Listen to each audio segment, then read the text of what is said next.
And we are live. Welcome, beautiful people. I have the pleasure here with the one and only Tone Vays coming in straight off Hong Kong. Tone, how are you doing?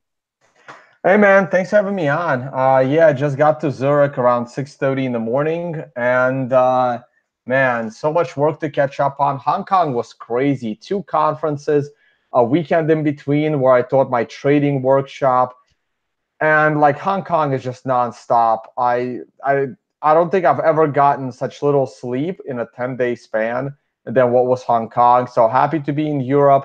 Definitely quieter, definitely uh like a little more relaxing. So looking forward to spending a few days in Zurich, then moving on to Mallorca, Egypt, and Malta before heading probably stateside.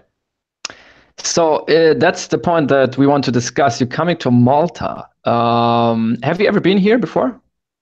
No, I haven't. This will be Okay. my first time in Malta. Really looking forward to it. One of the reasons I'm coming to Malta is because of Adam Back, the CEO of Blockstream. We were we were at the Latin American Bitcoin conference in Chile, just out having lunch, and started chatting about more people need to understand how to use Bitcoin. And we wanted to put together a little event, a little conference just to educate people how to use Bitcoin properly. That's a big thing because people right like these days people are into blockchain and there are a lot of conferences about blockchain summit here all over the world. There's this massive hype, but then many people they don't even own Bitcoin or they don't even how to handle a private key. What is your experience with that development? Yeah, no, I completely agree. And it's kind of scary handling your own private keys. It's kind of scary to be your own bank.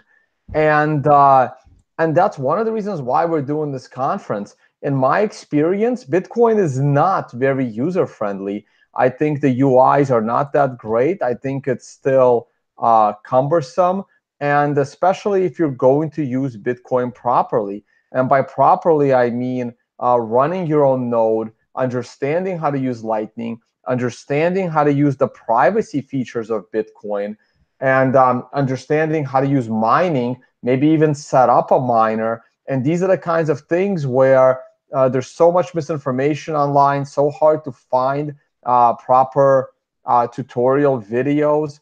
And this is what we wanted to do. We wanted to do a conference to focus on just these things, have them be recorded, and then have this one place where people can go and learn how to properly use Bitcoin. Mhm. Is this beginners friendly or is there some technical knowledge required to join or can anyone really with no knowledge about Bitcoin at all also come? It's beginner friendly, but it's beginner friendly for those that already understand like why do we need to use Bitcoin. So it's beginner friendly for Bitcoiners. It's not the kind of conference where you come and you're skeptical of Bitcoin and you're there to listen as to why you should buy Bitcoin. This is for the people that have already been sold on the fact that Bitcoin is useful to their life.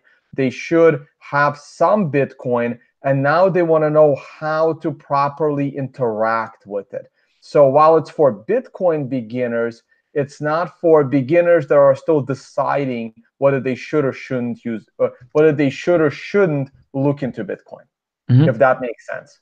Hmm. Yeah, I think at some point you have to make a decision about it, whether you like Bitcoin or not, right? But in your eyes, what are the kind of key unique selling propositions of Bitcoin? Sure. So for me, Bitcoin has three very critical features, and these features have been around for since the first days of Bitcoin. And these are the features that have been competing amazingly well with um, with the traditional fiat system and gold. And those three features are unconfiscatability, which was the name of my conference in Vegas, Unconfiscatable. The fact that for the first time in human history, you can own something of value that if you properly protect it, becomes unconfiscatable. Humans have never had this property before. And it's obvious this property never existed before. Otherwise, me, Tone Vays, would not have been able to get the domain unconfiscatable.com like 9 months ago, right? Like the word is not in the dictionary. Like this concept of owning something unconfiscatable, it just didn't exist, and it now does. And I still think people can't comprehend how powerful it is to own something that is unconfiscatable by any government, by any criminal entity, by anyone with a bigger gun. That, I believe, is its most critical property. Now, the second property that I also believe is critical is the fact that Bitcoin is censorship-resistant value transfer. You can move this unconfiscatable value to anyone in the world, anytime. It's not always fast. It's not always cheap, though it usually is. It's not always private. It can be if you properly use it, but it's still unstoppable. So this ability to transfer value over the internet, and thanks to Blockstream, not even over the internet, through the satellite network, I mean, that's its other critical property that's been around forever. The third property, which I discounted a little bit, but I now give it even more weight thanks to the book, The Bitcoin Standard by Saifedean Ammous. I just did a fireside chat with him in Hong Kong. We spoke at the same conference. And this is the fact that Bitcoin is unprintable. Bitcoin has a monetary policy that is math-based, that is consensus-based, and no one can inflate its money supply, basically. So Bitcoin has harder properties than gold to become this finite unit of value. And this gold-like property that has the highest stock-to-flow ratio. It has the highest amount available with the least amount being added to the system. Right now, there is more Bitcoin created annually by percentage versus gold being created annually by percentage compared to how much gold there is. But in about 4 years, there will be less Bitcoin added to the Bitcoin network per year than new gold being created added to the gold network. And this hard money, as Saifedean calls it, is another critical property. So these are the three properties that allow Bitcoin to compete, and compete pretty well with the traditional fiat system and gold itself. Bitcoin still struggles a little bit with scalability, but that is greatly improving thanks to Lightning, which is another thing we want to educate people on. People always ask me, Tone, are you using Lightning? And my answer is no. I haven't had the time to properly learn it. It still makes me a little bit nervous. But after this conference, I'm hoping to be, I'm never going to be an expert at Lightning, but I'll be very comfortable with it. And privacy of Bitcoin, the transactions aren't always private. And it's another thing that's improving very well. We want to highlight that as well at the conference. How can you currently make your transactions more private? And what is the latest with that? So these are the things that Bitcoin isn't competing exactly well right now on number of transactions per second, the cost of those transactions, and privacy. But they are greatly improving, and they're good enough as it is. The volatility of Bitcoin and the, making Bitcoin unhackable so that it's not stolen from you, getting people to be more comfortable with being their own bank. These are going to be challenges for the future, and that's still one of the big struggles. Mm-hmm. Wow, you mentioned already very many topics. I'd like to ask you, because you mentioned you got the domain from you got the domains for unconfiscatable because you also coined the word, right? Because it's not really, I think it's actually non-confiscatable, the grammatically correct verb. However, I watched your presentation in Las Vegas at the Unconfiscatable conference, which is really great. I actually stole it and re-uploaded on the Bitcoin Club Malta YouTube channel, if you don't mind. And I don't mind. why is that so important? That would you say it's an historic event that the world has a technology that has this feature, unconfiscatable money? Oh, absolutely.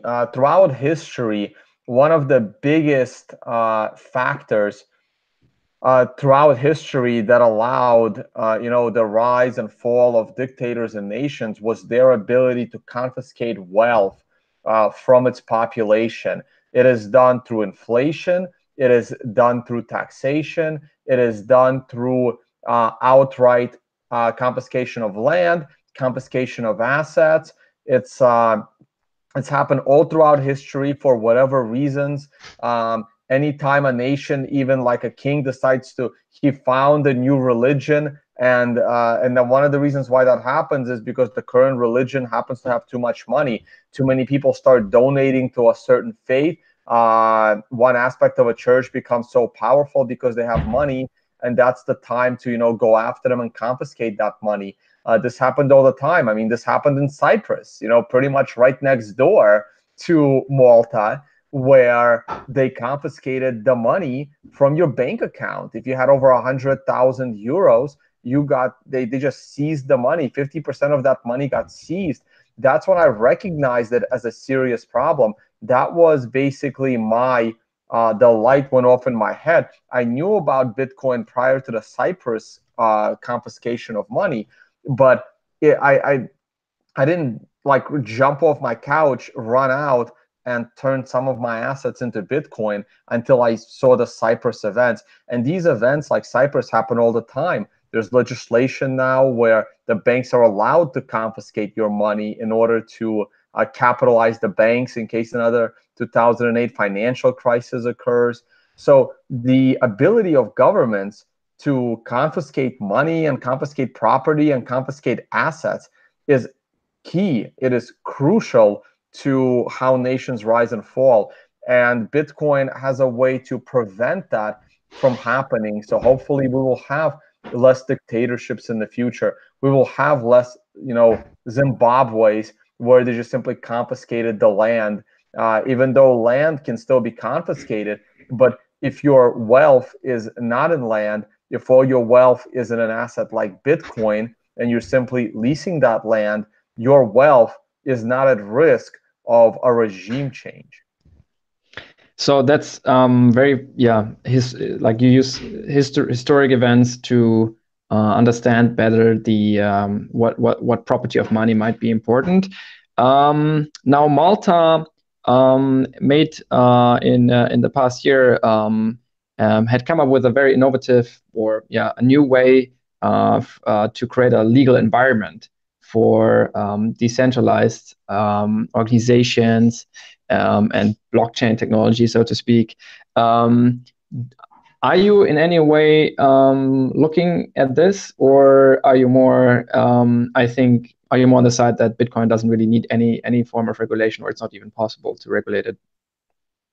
Yeah, so that's interesting. I see how everyone is moving to Malta as they're putting in some of this, more crypto-friendly legislation, and I'm very, very skeptical of that. I'm skeptical of that on multiple parts. Now, to begin with, Bitcoin itself is unregulatable.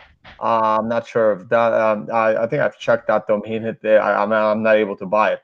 So there is no regulation on Bitcoin itself. You can only regulate, companies that utilize Bitcoin. And I don't believe that a company can build a decentralized thing. Everyone is like, Binance, first Binance. I mean, they started in China. Their CEO is Chinese. I think I heard that first, I think they were going to be in Bali, and then I think it was going to be Brazil, and now they're in Malta. It's basically a cat and mouse game. So I personally think that any time that a jurisdiction is kind of friendly, they realize what happens, and then it becomes very unfriendly. Like Bali was the place everyone was going to move to until Bali told everyone to get the hell out.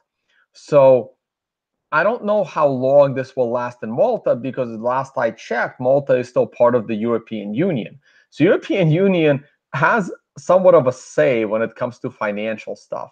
And I think sooner or later, there's going to be a clash between the European Union and Malta on all of these issues. I also think it's very disingenuous when Binance say we are building a decentralized exchange or a decentralized platform. I think they are lying. I don't believe that a centralized entity can build a decentralized product. That's not how decentralization works. Bitcoin is decentralized. It was a grassroots effort by random people. That's decentralization. A centralized company is a corporate entity that pays people. There's nothing decentralized about this. A subpoena and a threat of lifetime in prison to a specific person building your decentralized project, and your decentralized project no longer exists. I believe this is true of Ethereum and all of these other projects pretending to be blockchains that are just centralized databases, in my view. So while the regulation is good, I don't expect it to last because I don't believe any of these projects have any part of decentralization in them other than Bitcoin itself. Now, you can build something on Bitcoin, and then at least a part of your project has an element of decentralization, but you, as the creator of that project, is still a centralized entity at risk of being, confiscated, threatened, whatever. So I don't believe that a lot of the things that people claim they are, I'm very, very skeptical, and I don't believe that they can make it work. Fantastic. Do you think blockchain can be used for other applications, the ones that are promoted, like healthcare, supply chain, energy, all that stuff? Do you think there's a way to use that, to use a blockchain elsewhere, or it's just hype? I mean, you can use it, but it's not going to add any efficiency or simplicity into your business. If we're talking about land records, what makes Bitcoin so valuable is the fact that it doesn't have a physical form. Because if it has a physical form, it's not unconfiscatable, it's confiscatable. The physical form of it is confiscatable. If it has a physical form, it's not censorship resistant transfer. You need a middleman to transfer the physical form of that thing. So putting land records on the blockchain is totally irrelevant. You're outsourcing the database part to a blockchain. Now, if you tell me that this blockchain is the Bitcoin blockchain, and you're willing to pay potentially very high fees for storing your data in a Bitcoin blockchain because the space in that blockchain is limited. I'm sorry, unlike what Ethereum and EOS and other projects say, the world does not have unlimited free database storage. These things have costs. So if you're willing to pay the high cost of storing it in a Bitcoin blockchain, then sure, go ahead. It's unnecessary, but you can do it. Storing this stuff on your own blockchain, you might as well store it in your own Excel spreadsheet. Storing it on an insecure blockchain like an Ethereum or an EOS, you're taking a risk of wasting time and money storing your data on something that I believe, and many blockchain experts believe, at least the experts that I trust, that this blockchain will not be with us. So what's the point of storing your records in a database that's going to get corrupted, that's going to get hacked, that is just insecure and unscalable?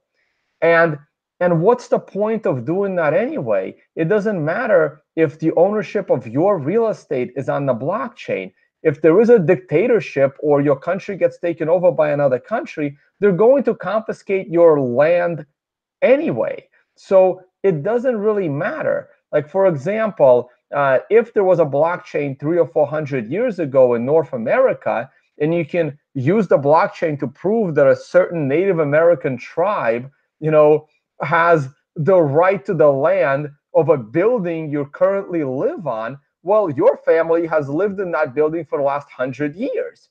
It doesn't matter that someone else has a claim to that land. You pretty much own this land now, right? So unless you want to give it up, like, it just doesn't really work that way.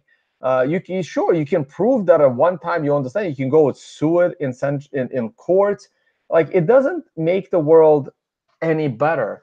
As for medical records, again, the beauty of the Bitcoin blockchain is by letting you have full control of that data, you are responsible for it. So for those that say, well, we're going to put medical records on the blockchain, my answer is, if you want the ability to permanently delete all of your medical records, then please put it on the blockchain. Otherwise, it's in some database.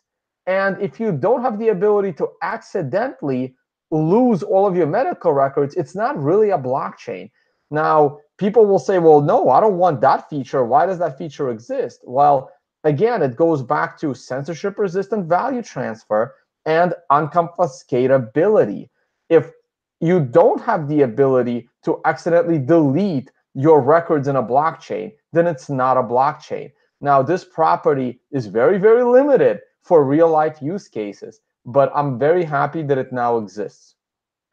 It sounds a bit like you also touch let's say libertarian philosophy with that, that the world is really about who has the power in the end. Coming back to Bitcoin, is that the real killer app of the blockchain to better enable and empower people to control and make decisions for their lives? Yeah, it was. And the biggest decision to advance your life is your ability to save and protect your wealth. A lot of people, and I get a lot of, people criticize me for this sometimes. And people see how blockchain can help, like a billion poor people that don't have bank accounts and only have like $20 to their name. And it can help them, but not in the same way a smart entrepreneur that is able to save money and build something. Like, for me personally, Bill Gates did a lot of good to help the world with Windows. Elon Musk hopefully will change the world with electric cars. To me, it's the smart entrepreneur with money. And usually a lot of the people that build the best things use their own money to build these things, not other people's money.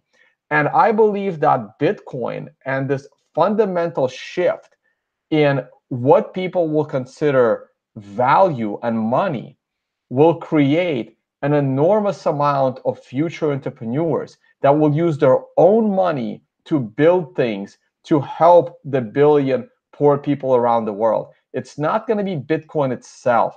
I focus more on people that have saved a few $100,000 over the life of their career, people that are now ready or even in their retirement, ready to take on something else, or people whose family is able to save more money and give their smart kids the ability to build that business with family's wealth, and that business will help the billion people around the world. So I focus more on the people with more money to protect than people with very little money to get them somehow into the Bitcoin network. And it's a bit of a controversial position, but that's the position I take. Very interesting. Now, maybe you can explain again the conference. We're slowly coming towards the end of the podcast. But what I just reflected was that in order to use Bitcoin correct, you have to go through kind of these steps. I mean, in the end, maybe in the worst case, like in Venezuela, all of this suddenly makes a lot of sense. The unconfiscatable, that you can't stop it, that it's permissionless and all that stuff. But as a Westerner, if you don't have problems like people in a country with hyperinflation, then your fiat just works fine, and you feel that if the politician says, "Look, all savings are secured, no problem, they're guaranteed," then you maybe don't see the problem. Now, as you mentioned in the beginning, for many people it's scary because they don't want to become their own bank, and that was actually the interesting conclusion when we had our Bitcoin meetup 2 weeks ago with Kenneth Farujai, who is kind of like the face of Malta's banking industry, being chief business developer of the largest bank, the market leader in Malta, Bank of Valletta, and he also runs the Finance Malta, the largest financial organization. And he said, I think maybe maybe banking or banks will become irrelevant, but also seeing that people like convenience, they may prefer some sort of custodial service. Can you walk us through why somebody should, or what can be gained at understanding Bitcoin and when it's happening in Malta? Sure, but before I do that, I just want to comment that I can challenge the fact that in the developed world, the fiat system works just fine. Just in the last, what, 7 years, 5 years, we had the incident in Cyprus that I already discussed. We had the Greek banking crisis where the bank shut down and they said you are only allowed to withdraw 60 euros a day from an ATM machine of your own money. We had the financial crisis in Turkey. Turkey is seen as pretty much as a pretty developed European country. When Russia had their, little incident, well, it wasn't little, when Russia had the big incident with Ukraine, that is kind of still going on. Both currencies took a huge hit. So in the last 5 years, we've seen Argentina is another example, but Argentina always has these problems. So being able to convert some of your value and some of your savings into an asset like Bitcoin over the last 5 to 7 years, and I just named a bunch of developed countries, there's probably others in the last 5 years that had significant banking or financial issues. That's how you can protect your wealth, because it's demoralizing if you worked for 10, 15 years and you saved some money, and all of a sudden a neighboring country starts a war with you and all of your savings are lost. What does that say to your kids? How motivated will they be to work for a living if what they save is going to be lost? But let me talk about understanding Bitcoin for a second. So it's going to be more of a why and the how of Bitcoin. So the how part will discuss how do you build a Bitcoin node, because that is what makes Bitcoin decentralized. People don't realize that it's the amount of global nodes that process every transactions. I have one node running in the US, and I'm working on putting together another node. But before you can build a node, it requires downloading every single Bitcoin transaction that has ever taken place in the history of Bitcoin. That takes a little bit of time. Even right now, it takes about a week to do. I've been slowly downloading it as I travel around the world. And once you download every single transaction, you have to connect that node to other peers. That then allows you to process all of your own Bitcoin transactions through your own node, validating the accounting history of every transaction that has ever taken place. Now, this is, I'm not going to say this is complicated, but I'm also not going to say that this is simple. But this is what makes Bitcoin decentralized. And the more nodes your system has, the more decentralized and the more censorship resistant it is. And this is something that people in Ethereum, people in EOS, people in all of these competing blockchains just don't comprehend, because it's almost impossible to create your own node in Ethereum and the system becomes centralized. The big blockers like Bitcoin Cash and Bitcoin SV, they also don't understand why you need to run your own node. In fact, they think that running your own node is a bad thing. But that's what keeps the system decentralized. So we want to not only teach people how to build their own node and keep the system decentralized, but also why it needs to be done. So that's an example of the why and how of Bitcoin nodes. We want to do the same thing for Lightning. We want to do the same thing for satellites, so you can send transactions without even depending on the internet in your region. And this can certainly help certain parts of the world. Also want to talk about privacy and how to use the latest privacy features so that your transactions can be traced. And this is happening in Malta between the 5th and the 7th of April. So we're about a little over 2 weeks away. So it's crunch time for us to get it going. And you can go to understandingbtc.com, or there is a link through tonevays.com, and I try to mention it on my YouTube channel every time I do a video about price analysis or the law show. And I think this event is very critical. We're gonna try and bring you a live stream. We're gonna try and record it all, and we'll try to keep it yearly because things update, things change. We will learn from some of the mistakes that will happen in our first go around, and it's gonna be great because people need to understand why Bitcoin is so important to the future of our civilization. Now, you are very busy teaching Bitcoin, slowly but surely growing your YouTube channel. I think you're now one of the top Bitcoin educators, so to speak, following right after Andreas Antonopoulos. Andreas once in a fireside chat mentioned, for him, he was part when his family went to the ATM to cash out the little allowance that the ATM allowed to cash out. So there it made immediate sense for him when he looked in the white paper of Bitcoin. Where do you take your motivation to even come on a hangout now with me on a Saturday? Like, what makes you so fascinated about Bitcoin? Yeah, it was, well, like I mentioned earlier, the Cyprus incident is what really triggered it for me. But I heard about Bitcoin years earlier during the WikiLeaks incident. That was how Bitcoin initially came onto my radar.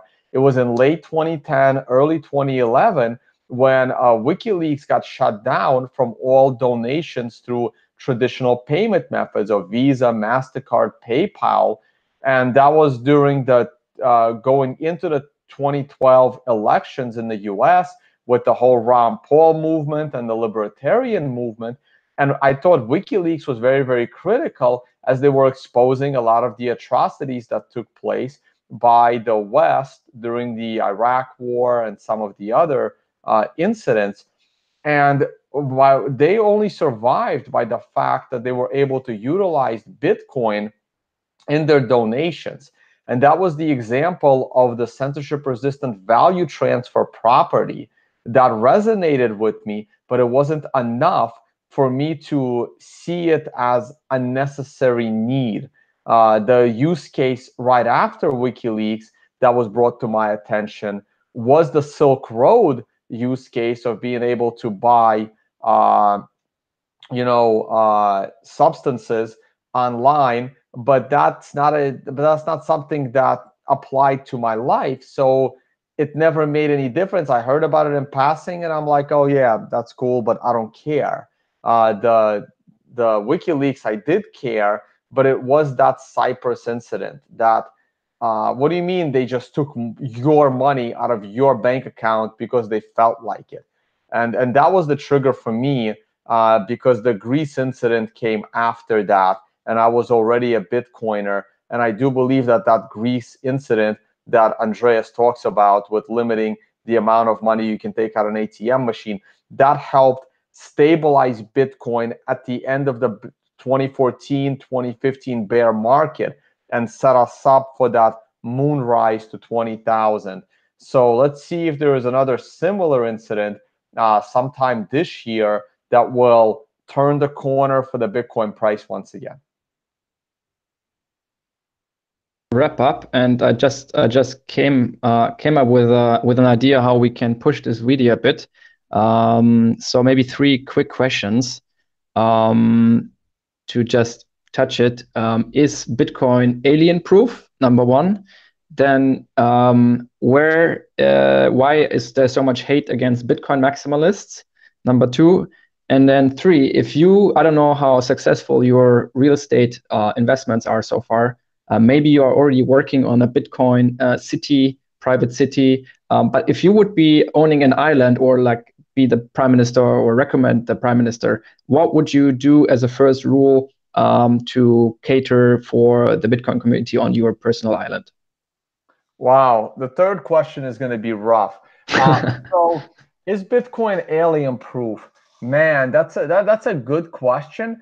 I'm going to say it's not, because if aliens do come, I mean, their technology is way beyond ours. It's very possible they developed something like Bitcoin, 100,000 years earlier, and they had already moved on to the latest technology beyond Bitcoin. And a lot of people think that, you know, Litecoin or Ethereum are the latest technology. They're not. I mean, revolutionary technology doesn't come along every 3 years. I mean, it really is generational. We're still driving the same concept of a car that was invented over 100 years ago, and we still haven't moved on, right? We're still using the same internet that was invented 40 years ago, and we're not even close to updating that whole structure. So what Bitcoin has started, we're going to have Bitcoin 20, 30, 40 years down the line, and maybe then something new and revolutionary can come along. So I don't believe Bitcoin is alien proof, but it would be interesting. Now, the second question was, I'm sorry, remind me again? Yeah, Bitcoin Cash. The people who are still interested in Dash and Bitcoin Cash because they think we need bigger block size or instant spending to somebody to give like just, you know, very quick, what are the top kind of arguments? So, I mean, it's, I mean, this is the reason why people don't like Bitcoin maximalists, and probably because of me, because I just tell them how it is. When a person believes in Dash or Ethereum or anything else, right? When a person believes in a better Bitcoin, I need to make a judgment call whether that person is, you know, intellectually challenged, or whether that person is pretty smart and knows that they're being disingenuous and a bit of a scammer. And I don't know which is better, right? Like I don't know which one I'd rather label people as. But when people say that, oh, I've created a better Bitcoin, their definition of better is grossly misguided. What makes Bitcoin like you can't compete with Bitcoin. And the reason you can't compete with Bitcoin is because the first 2 years of Bitcoin's existence is not replicatable. You can't create something that people spend, you know, 20 hours a day putting their heart and soul into for zero expectation of profit. You can't replicate that. It's not going to happen again. If you're going to create a better Bitcoin from conception, the only people that are involved in your project are those that are financially motivated to have first access to the money you're going to create. So every project since Bitcoin has been selfishly motivated for the person X to get rich. And that's either the person that created the project or his friends that know about the project, or the first set of people working on the project. That is the only motivation for these projects. If these people actually wanted to build something and change the world, they would be working on Bitcoin, okay? But there's no profit in working on Bitcoin because you can't create your own money by working on Bitcoin. So, and this is the reason why Bitcoin maximalists like myself get demonized, because I expose these people for what they are, basically only looking out for their own, printing the money and selling that money onto people that are intellectually inferior and basically scamming them. And I'm pretty open about it, and that's the life that I deal with. And most of these projects are outright scams, and the rest of them, they just don't realize that they're working on a flawed system, because you can't replicate what happened with Bitcoin in the beginning. I mean, again, this is a topic we can talk about all day. We can go into the details, but that's basically the highest overview level that I can give it. The last question is, if I had my own island. See, the thing is, we can look at Liberland, for example. It's a tiny little speck of land that is totally globally useless. And two of my favorite, I guess, two of my just very quick interruption here. Do you know about the Free Private Cities project in Honduras? I'm aware of that. So basically, I'm very happy that these free private cities exist. We can talk about Shenzhen, China as well. But remember, you still have an overseeing country that has given you permission to do certain things with pretty relaxed regulation. I mean, I just came from Hong Kong. You don't even see like police on the streets in Hong Kong. Hong Kong has this policy that we don't really get involved unless people are complaining. And they're pretty hands off. Now, Singapore is a little bit more strict, but Singapore is pretty awesome. And like, I would have some rules. What people don't realize is when you create this free world with no rules, it's not going to be very good. I mean, I went to Colorado. I mean, I happened to be in Colorado because I didn't go for that purpose. I went to Colorado when it was the only marijuana legalized state in the US. And like, I didn't have fun there at all. Like, basically everyone that wanted to smoke weed ended up in Denver, and it wasn't very enjoyable. And that's what happens. Like, when you have this free state, yeah, like, it's not very enjoyable at first. You still need rules and regulations. So I don't know what I would do, but I will say this: I'm a big believer in people's privacy. I hate KYC AML laws. I really, really hate them. I wish they didn't exist.